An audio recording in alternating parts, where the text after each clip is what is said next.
नमस्कार दोस्तों, आपका स्वागत है आपके चैनल पर मिलर स्टडी पॉइंट में। चलिए दोस्तों, हम लोग आज मैक्स मूलर के बारे में जानते हैं। इनका पूरा नाम था फ्रेडरिक मैक्स मूलर। इनका जो जन्म हुआ था, उनका जन्म हुआ था 6 दिसंबर 1823 ईस्वी में। और जन्म स्थान इनका था जर्मनी के डेसाउ नामक नगर में। देखिए, इनका जो पिताजी थे विल्हेम मूलर। दोस्तों, नोट्स हमने कुछ किए हैं, आप थोड़ा ध्यान से देखिएगा कि जो मैक्स मूलर थे ना, वो 18 वर्ष की उम्र में लीपजिग विश्वविद्यालय में उन्होंने संस्कृत का अध्ययन प्रारंभ किया था।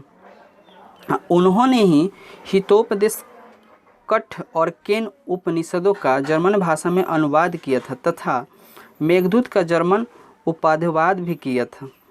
देखिए, जो मैक्स मूलर जी ये हैं, मैक्स मूलर जी के बारे में स्वामी विवेकानंद जी कहे हैं। उनके बारे में देखिए क्या बोलते हैं कि उन्हें वेदांतियों का भी वेदांत कहा गया है। उनके प्रखंड पंडित्य से प्रभावित होकर समग्र विक्टोरिया ने 1868 ईस्वी में उन्हें अपने और सर्वेणी प्रसाद से ऋग्वेद तथा संस्कृत के साथ यूरोपियन भाषा की तुलना आदि विषयों में व्याख्यान देने के लिए आमंत्रित किया था। उस भाषण को सुनकर विक्टोरिया इतनी प्रभावित हुई कि उन्हें नाइट की उपाधि प्रदान कर दी थी। तो देखिए, ऑब्जेक्टिव में आ सकता है कि नाइट की उपाधि किसे प्रदान किए गए थे, तो इसलिए हम उनको बोलेंगे, इसका आंसर बताएंगे कि मैक्स मूलर जी। चलिए क्वेश्चन नंबर 1 देखते हैं आगे। जो मैक्स मूलर जी थे, उनका निधन हुआ था 8 अक्टूबर, सॉरी दोस्तों, यहाँ पर था 8 अक्टूबर 1900, यहाँ पे छूट गया है, 8 अक्टूबर 1900 में हुआ था। देखिए, प्रस्तुत जो आलेख वस्तु है, भारतीय सिविल सेवा हेतु चयनित युवा अंग्रेज अधिकारियों के आगमन के अवसर पर संबोधित भाषण की श्रृंखला एक कड़ी है। प्रथम भाषण का यह अवकलित रूप से संपादित अंश है, जिसका भाषांतरण डॉक्टर भवानी शंकर त्रिवेदी ने किया है। भाषण में मैक्स मूलर ने भारत को प्राचीनता और विलक्षणता का प्रतिपादित किए हैं। चलिए फिर देखें।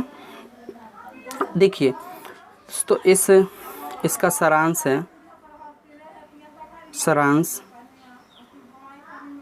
सारांश है ये, और ये हम लोग यहाँ से ध्यान से देखेंगे ताकि हमारा कुछ पाठ के बारे में आता है लिखने के लिए, तो हम लिख सकें।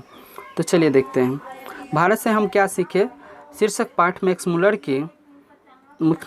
के भाषण का हिंदी अनुवाद है। इसे डॉक्टर भवानी शंकर त्रिवेदी ने संपादित किया है। लेखक मैक्स मूलर ने भारत को ज्ञान, विज्ञान, साहित्य, कला, शिक्षा, दर्शन, आध्यात्मक, धर्म, संस्कृत एवं प्रकृति सुषमा से परिपूर्ण बताया है। ऐसा इसलिए कि भारत से बाहर लेखक जहाँ जहाँ गया है, भारत जैसी संपूर्णता उन्हें भारत के अतिरिक्त कहीं नहीं दिखाई पड़ा है।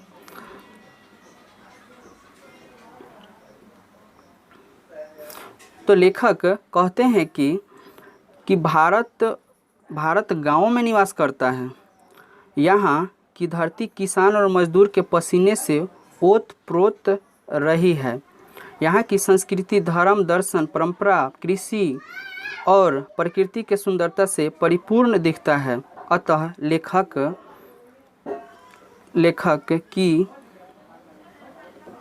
लेखक की दृष्टि में सच्चे भारत का दर्शन यही हो सकता है। भारत विभिन्न धर्मों का देश है। वैदिक धर्म की उत्पत्ति भारत में ही हुई थी तथा इसी के साथ साथ जैन धर्म का भी उत्पत्ति तथा बौद्ध धर्म, पारसी धर्म की उत्पत्ति हुई है।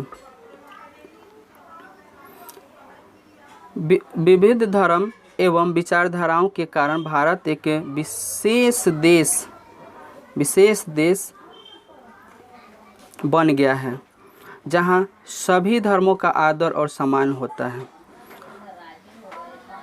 दोस्तों अगर ये वीडियो आपको अच्छा लगा हो तो लाइक शेयर ज़रूर कीजिएगा। Thanks for watching.